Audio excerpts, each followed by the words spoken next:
supposed to feel.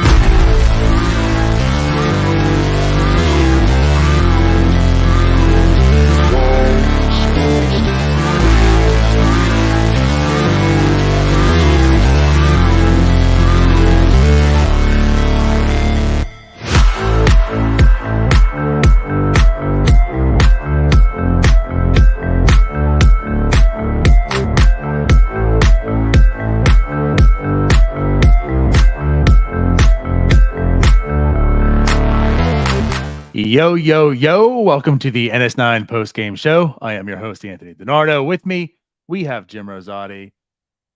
Welcome, Jim. Welcome back. Let's run it again. Yeah, not as fun of a game today as yesterday, that's for sure. But yeah, we're back at it, just like every other day. What a grind. It really is. It really is. Yeah. Hey, we're almost done, though. There's only like 50 games left. Only like 50 games left. Yeah, that's almost done. Yeah. No, at any rate, though, for real, I know I complained a lot last night. It is what it is. This lineup today wasn't too much better. But at any rate, yeah, like you said, last night, scoring output, they won 8-4. Today was a lot different. Today was a boring game, to be honest, in that sense, right? But like, it was a boring game because it was actually really, really good pitching. To that effect, kudos on Bailey Falter. I mean, he came in. We've already said our piece on him. He did more than enough to keep this team in the game to win it, which they were at that point of time. So yeah, like it was actually some decent pitching, no real offense on either side. But ultimately, the Pirates do lose 3-2 in extra innings with a walk-off single. Yeah, and I guess, let's talk about Bailey Falter for a bit. This was his Pirates debut. It was fine. I wouldn't really put it in the good category. It wasn't a bad start. He goes 4+ innings, gives up 6 hits. Started 5 innings, and 4 of those he let the leadoff runner on. So it just wasn't really a recipe for like sustained success. But he did okay. Again, you'd like to see your starting pitcher go deeper in the game, but for his debut, I guess you'll take this. I just like at the same sense, I feel as if this is what Bailey Falter presents. Hopefully you want more innings. Obviously, I think that's one thing, but this is kind of what like Bailey Falter is. So this type of a game, as you mentioned, I'm not saying this is like best case scenario, but like you said, I'll take this from Bailey Falter. Yeah, it almost makes me think because right after Bailey Falter, and we'll talk about the next guy too, but Andre Jackson comes in and pitches 3 innings. I wonder if this wasn't the plan going into this, like Falter, maybe get through 2 times through the lineup and then go to Jackson. So that may have been the plan going in. It may have just worked out that way, but it ended up being a pretty good piggyback scenario that those two put together. Yeah, I want to get the Jackson, but we'll stick to Falter for now. Mm-hmm. But I guess the one thing to talk about now, granted, he averaged 91.8 on the fastball, topped out 94.1. So maybe just like a smidge more velocity than we anticipated. Not much, but a smidge. And then with that said, not a whole lot of swing and miss stuff. 6 whiffs on 31 swings, 19%. So like, again, that's kind of what I'm talking about. Like we already talked, he doesn't have a whole lot of velocity. He has a 4-pitch, well, actually like really a 3-pitch mix. He's got to hit the spots. It was good enough tonight. I guess it was our first taste of seeing him. You see the limitations. And again, right? Like this is I don't want to preference this as like best case scenario, but this is probably one of the better Bailey Falter starts we might see this year. Yeah. Threw his slider a little bit more than normal tonight. That's kind of what I was looking for, is like, hey, what's different than what he had been doing in Philadelphia? Because clearly the Pirates like see something in this guy. So He threw a slider about 10% of the time going into today, and he threw the slider 21% today. So Statcast has that as his best pitch. The fastball seemed like his best pitch tonight for the most part. Most of his misses came on that. But yeah, the slider twice his normal usage on that. The curveball definitely got hit harder than any pitch. Average exit velo of 97 against his curveball. Whereas his fastball and his slider were both in the low 80s. So slider, fastball seemed pretty decent. Curveball, it looked good, but the results on it weren't all that great. But yeah, like I said, first start, he's going to get his opportunities in this rotation with the way that it's set up right now. So we'll have plenty of time to kind of form our own opinion about Bailey Falter come the end of the season. For the first start, though, I mean, it was fine. I think that's probably the best way to put it. And that's probably the best that you could have hoped for today. So yeah, it was fine. Not to go too deep in this rabbit hole, but right, like we know Falter was a guy that they've been targeting for a while. We also know they love the slider. So like it's not shocking that the slider was up. Maybe again, like you said, and going back to the Brucky talk last night, there is something they see in him, and with this, and maybe the pitch mix usage, whatnot, they're going to find something, and he's going to be the next king. I don't know. I'm not going to go there, but right for tonight, it was fine. I do want to move on to Andre Jackson, elite hair. Absolutely elite hair. Yeah, the guy came in, and first off, very impressed with his changeup. He threw 11 of them. He had a 50% whiff rate on his changeup today. The fastball seemed like he had pretty decent command, like he was hitting the corners whenever he needed to. 3 scoreless innings from Andre Jackson, and the stuff looked good. Like he looked pretty good out there, and then like the way that he was able to give you length out of the bullpen. I mean, he got the game into the 8th inning, with the lead. So impressive Pirates debut for Andre Jackson. I said Falter's Pirates debut, fine. Andre Jackson's Pirates debut, I don't think anyone could have predicted or expected that he'd go in there and pitch 3 scoreless innings and really just dominate. Didn't give up a hit, didn't walk a batter, like 3 great innings. Yeah. This is the pickup from the Dodgers. Mm-hmm. This was the 27-year-old Andre Jackson from the Dodgers, who stinks. I mean, okay, like looking at his minor league numbers with the Dodgers, had a 5.86 ERA in 27 innings with the Dodgers themselves this year. And again, this is the Dodgers team we're talking about. When you're talking about thinking minds, when you're talking about analytics, when you're talking about the teams that turn these type of players into the good ones, it's the Dodgers. With the Dodgers, 17.2 innings out of that bullpen this year, a 6.62 ERA, 5.65 FIP. Nothing to expect, nothing to anticipate here. I'll say this. So, like, with that being said, decent, like, prospect pedigree here, though. Like, first, I mean, not a great showing this year for the Dodgers in the majors or in AAA, but last year in the majors, didn't get a whole lot of work, but when he did, he looked great. 2 years ago, when he got a looked great. Really impressive numbers pretty much all the way through AA ball as a starter. He made a futures game coming through the minors. Like the guy there's something there, right? And the Dodgers, well, he wouldn't be a Pirate right now if there wasn't. It's not true. The Dodgers are a team where there's always going to be a roster crunch just because of the amount of talent that they have. So guys like this who, the Dodgers felt like them enough to keep them on their 40-man roster for 3 years. Like the Dodgers saw something there. It was just a matter of he wasn't the guy now. But hey, based off of first look from him, I was very impressed. I would like to see more Andre Jackson going forward. Maybe in this same like long relief role, like we saw him tonight. Well, I mean, that's where I was going with this. But again, like you look at this stuff, I mean, there was nothing exciting about him coming on over.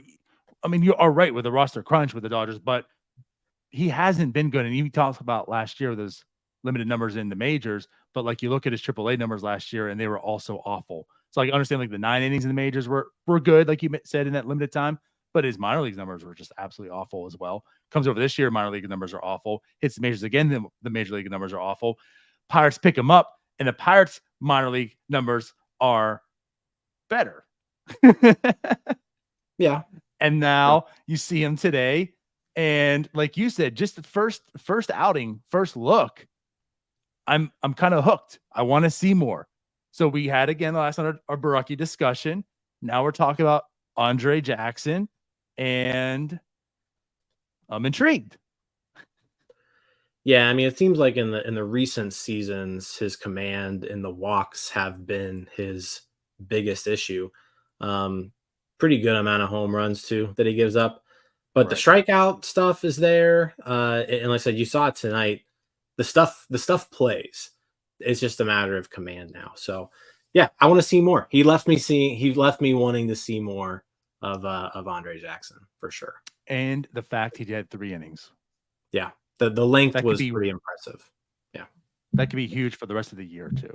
Just to finish this year, what he can provide for this rotation / bullpen as well. And then to see what he carries over into next season, potentially. Yep. So yeah.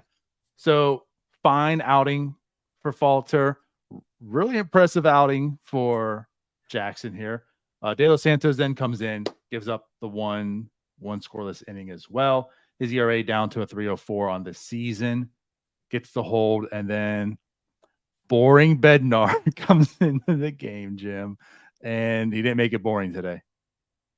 Yeah, and I'll say this, like, a lot of question marks in that 9th inning. You know, the defensive substitution at the beginning of the inning, which if you look and see how Henry Davis has been playing right field, in hindsight, you're like, I wish that wouldn't have happened. But in the moment, I'm okay with taking Henry Davis out defensively in a 1-run game in the 9th inning. I don't think Shelton deserves a ton of blame for that. The problem is the Pirates probably win this game if Henry Davis doesn't get taken out. And that's twofold. One, I don't think Perkins even attempts to tag up if Henry Davis is out there. You know, if he's read a scouting report on Henry Davis, you're not going to second base on that fly ball. And if he had, Davis's arm substantially better than Palacios's arm. And you know, you have a lot better chance of getting him out. So it was frustrating after the fact, but you can't really fault the decision at the time that it was made, I think. I think that's fair. That's fair. And it is one of those things where, that going back to last night with the lineup, right? Bad decision to begin with, but it worked out. And this is one of those things where it probably was the right decision, but the opposite effect. Like if you would have kept them, it probably would have worked out for the better part. Because again, that hose he has, absolutely. But it is what it is. And David Bednar, not as crisp today, does give up 2 hits, the earned run there, which ties it up, which leads to extras, which of course we have the silly Mickey Mouse rules with the man on second base. Before we even get there, though, I mean, another thing happened in that 9th too. Like Jason DeLay, a costly wild pitch that he gives up. Right. He had that's a ball that needs to be stopped in that situation. Both runs that the Brewers scored in 9 innings today, both aided by wild pitches that, you look back on it, and if DeLay is able to smother those balls, we're also in a whole different situation. So there was a lot of things that kind of compounded in that 9th inning, a lot of bad baseball that compounded to make this thing go to extra innings. Very fair. Yeah. Quite unfortunate, because the reason Jason DeLay's there is, well, I guess because he's the veteran catcher. And that's a veteran thing that should veteran right. Catcher, yeah, that's also fair. That's all. That's he's caught like 50 games in his career. He's the veteran to Endy, and of course Henry Davis cannot catch. Just simply, that's a rule. But yeah, so that's the things that's why. But regardless, though, take out the word veteran. You can argue that he is there because he is the elder statesman of the Young Bucks. He's the guy that's supposed to be the solid catcher. And granted, the numbers have improved this year, right? We talked about the defense stuff. This is the stuff that he has to do. If that was Endy, you can kind of shrug it off a little bit. Growing pains, you're learning whatever. You still don't want to see it. But like delay, you have to make that. All right. Yep. So, as mentioned, it does turn over to extra innings. Perdomo comes in.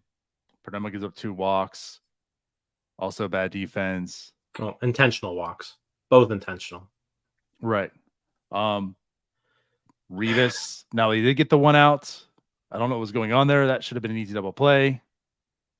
So I'm not going to. So when I first saw the play, I didn't know what Rivas was doing. But when you see the replay, you do see Canna kind of going wide into second base. If Rivas had unloaded that throw to second base, I don't know if it would have gotten there. So I'm good with Rivas, and I'm believe me, I want to ridicule Rivas if I can because I don't like the guy. I think he's terrible, but I think he made the right decision to go to first. Now he tripped over. I don't know what he was doing when he went into first. He got the out. It ended up working, but I'm not going to fault him for that double play either. That was just good base running by Mark Canna. If you throw that ball, it deflects off of him and it's in the outfield and the game's over right then and there. I don't know if that ball gets through. Okay. That's fair. Did he not go inside though? It looked to me like he had a lane. No, so because he wasn't holding him on, so he was behind. And then Canna, when he went into second, if you watch the replay, Canna swung out wide to get in the throwing lane. It wouldn't have gone well, I think, if he would have thrown it to second. Fair then. All right. At any rate, yeah, but I do want to express though, Perdomo looked pretty good. There's one of those two. The loss comes on to him, but I want to hear your point. But he has, again, I know we've talked about it a little bit. He's left me kind of feeling like maybe there's something to him. Well, he's got good stuff. And tonight, I felt like he still pitched solid for that outing. Yeah, he has good stuff.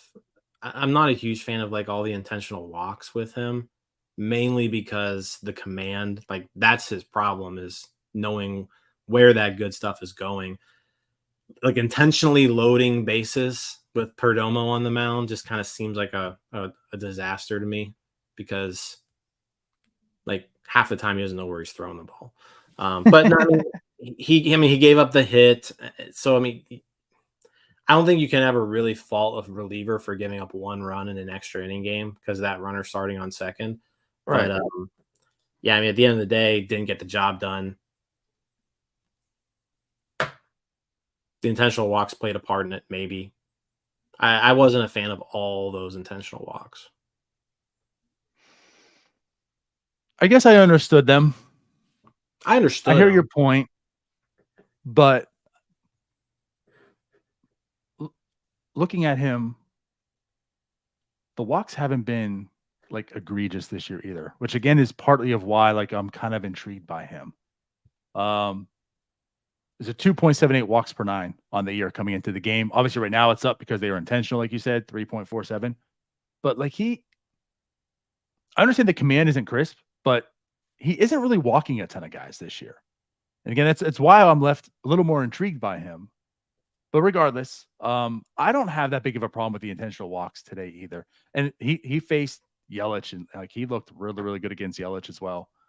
But at any rate, yeah, he gives up the run and the Pirates lose by walk-off.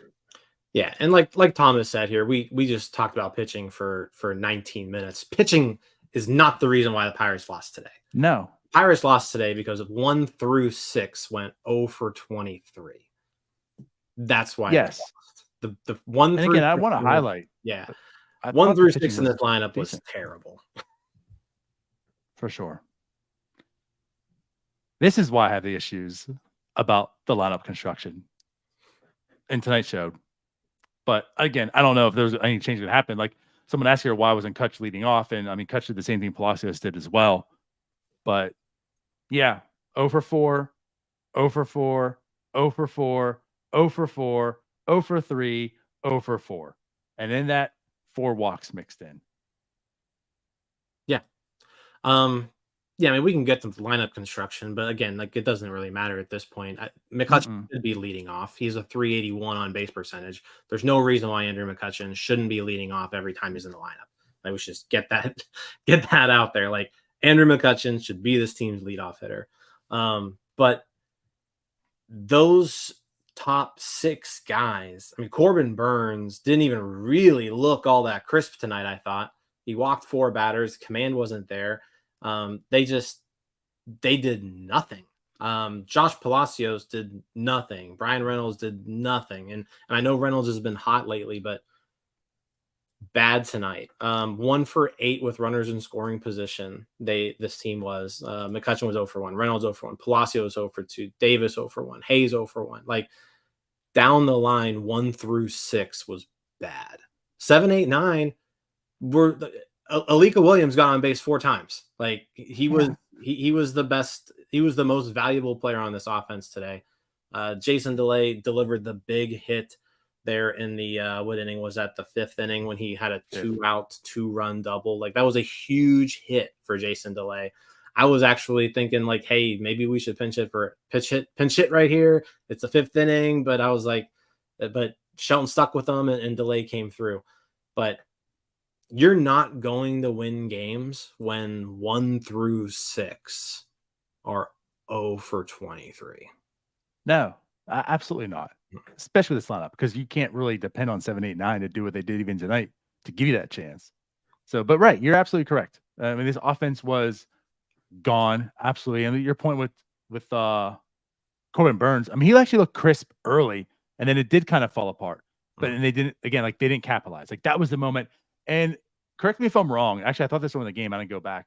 That's essentially what happened the last time they faced Burns, right? Like, wasn't he like perfect through 4 something, and then they got to him? I forget. I don't remember. But I was like sensing that because he looked really good, and then he started to not look so sharp. And I was like, okay, here's the moment that they're going to do it. I mean, granted, like you mentioned, Jason Slade did have the 2-run shot there, but like it wasn't enough to capitalize, and it didn't carry over to the relievers as well.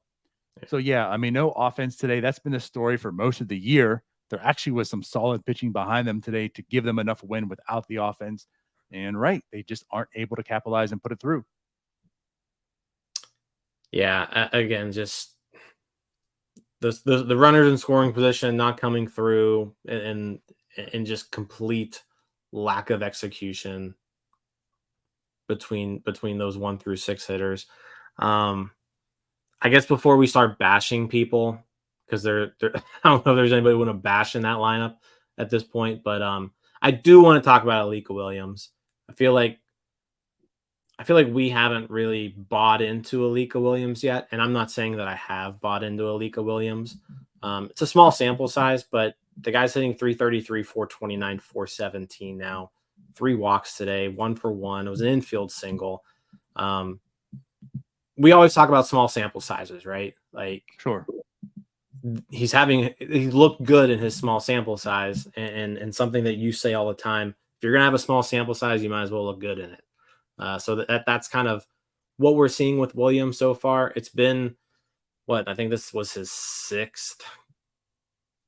Actually, 5 in a row, 10 games now. So 10 games played. But so far, so good. Yeah, 5-game hitting streak currently. He's on a nice little run right now that you like to see. Yeah, absolutely. You know, I talked about last night. It was his first 3 games. He went hitless. He looked out of sorts. Didn't look good. But like in those 3 games, what was impressive, and I think we all talked about this too, like his very first at bat was against Josh Hader, the Padres. He pinch hit in. And he took him like 11 pitches, I think. Like that was impressive. It ultimately was an out, right? And we discussed, like, I mean, I know it was an out, but however, within that out, it was actually kind of impressive, especially for your first at bat. So, I mean, there were some things that you kind of liked in seeing that. And obviously he went 0 for 6 his first 3 games, but then 1 for 4. And then since then, he's now on a 5-game hit streak. He's getting hits. He's getting on base. Like you said, 3 walks today and that single. It's small sample. I understand like the track record isn't there, but since he's come to Pittsburgh, they had that leg kick. His AAA numbers improved. He's earned his opportunity to be here right now based on how everyone else is performing. And now that he is here, he is performing. So kudos to him to his point. I'm willing to watch and see if he intrigues me any further. And especially when it comes like defensive, like his defensive ability, he's the best shortstop we've seen anyone play on this team this year. So if he can just hover around, if he can just be decent at the plate and play really good defense at shortstop, then that's enough to hold us over until O'Neal Cruz gets back here. Yeah. And honestly, like think about that too. Realistically, when O'Neal Cruz comes back, you have to assume it's probably going to be early to mid-September.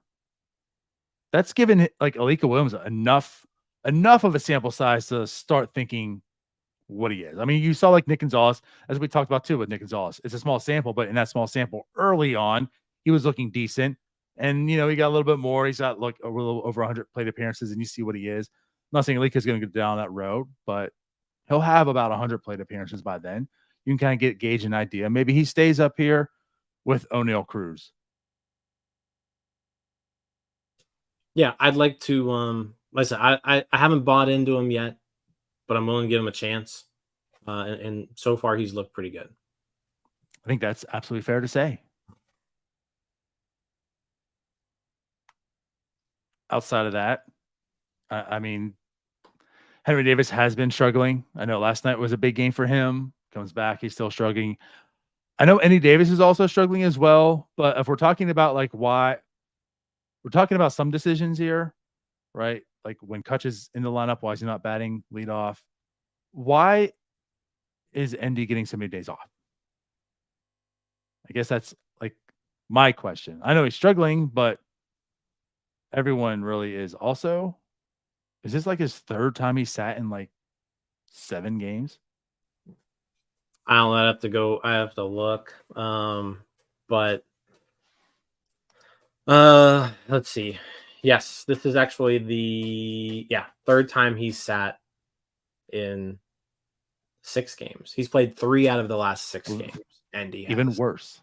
So, yeah, I mean, you'd like to get him some more at bats, and I'd also like to see them like try something out. Like if you are going to rest Endy Rodriguez, then maybe try first base or plug him in a DH if you need to. But if McCutcheon's not there, like last night. I don't love just completely removing his bat from the lineup, even though it hasn't been like amazing so far. But I'd rather have him in there than some of these other guys. That's where I'm at. I understand he's struggling, but so are others. What's giving them the opportunity to play and not Endy? I'm just a little bit confused. That's all. I agree. Like he's a catcher, and you're probably going to have a little bit more days off at that position than others and such. But 3 out of 6 isn't. I'm a catcher. I need half the time on the bench. Yeah, I get that. I think, I'd like to see them get his bat in there a little bit more. And again, we keep hearing Ben Cherington says, hey, once the trade deadline's here, Henry Davis is going to get some catching time. Like, when's that going to happen? There's now 2 games since they've traded Austin Hedges that Endy has sat. In both games, Jason DeLay gets the start. So when are we going to see the first ever Henry Davis started catcher? Don't know. Don't know. All right. Outside of that, I guess nothing else. I mean, the hits, again, it's not hard to add up. Peggy had 1, Alika Williams had 1, Jason DeLay had 1. That was it. 10 strikeouts as a team. Not totally egregious, but 10 strikeouts. 7 walks, though. Had enough to win. Let it go in extras. Game over. But there's another game tomorrow. I just want to see these guys be more aggressive at the plate. Like the walks are nice, but they're not hitting the ball. So like even if you walk once an inning, it doesn't matter because someone still has to hit you in. So like that's where we're at now. Like the walk numbers seem nice, but they're not doing anything with it. Like walks are good when you can hit a 2-run homer after someone walks. Walks are good when you can lace a double into a gap after somebody walks. This team's not doing it. They're just the hard contact wasn't there tonight. Andrew McCutchen did hit some balls hard. He was kind of unlucky there a few times, but for the most part, the offense just rolled over tonight. Just a complete lack of aggressiveness at the plate. It's kind of their MO. And you can be too aggressive. Like you've got to find a healthy medium, but right now, there's not attacking the baseball. Nobody is. Except for Henry Davis. I feel like Henry Davis kind of gets his hacks up there, makes contact. Davis, you look at today, like didn't strike out. I don't really think he went deep into counts very much, but still didn't. I feel like Davis and Kutch have very similar approaches. You don't have to worry about them going that route. I mean, they're already naturally selective, and they're gonna hack away at their pitch, though. Yeah. I don't worry about those two, even though, of course, Henry Davis is awful right now at the plate. But was he 2 for 26 now? 2 for 27? He's definitely going through a rough patch. You saw the homer yesterday, which was good to see. Just keep getting him at bats because the approach doesn't look bad. Like he doesn't look lost up there. No, right. He looks fine. It's just the hits aren't coming right now. Yep. So, okay. With that said, was there anything else that you want to talk about with this game? Don't think so. Fair enough. So let's get out of here then. We will see you back tomorrow. Jim, what's the matchup tomorrow? Brandon Woodruff versus Johan Oviedo. Brandon Woodruff, this is his third start of the year, it seems. So he is scheduled to come off of the IL and make his first start since April 7th tomorrow. You know what that means. It means he's going to get rocked. Yes. Before we go, I just want to do a little fact check because I forgot to bring it up. What I said about Corbin Burns, that's not what happened. He only faced the Pirates once this year. It was on July 1st. 7 innings, 2 earned. There was someone I know was the Brewers. I don't know. But anyway, he only there was someone who was hit. going. He only gave up 1 hit in that game. So that might have been it. Maybe then. I guess I thought they got to him more than they did then. At any rate, no big deal. I just want to say that was Corbin Burns' start. Yeah. So let's get out of here. We'll see you guys again tomorrow. Thank you, everyone, for watching. Bye-bye. See you guys. Hey, you all. Thank you for watching. I know we try to provide the most entertaining content that we can, and we'd love to spread it to as many people as possible. So I know it doesn't seem like a lot, but if you could take the 5 seconds to like this video and subscribe to the page, it helps out so much more than you know. Thank you, and let's go Bucks.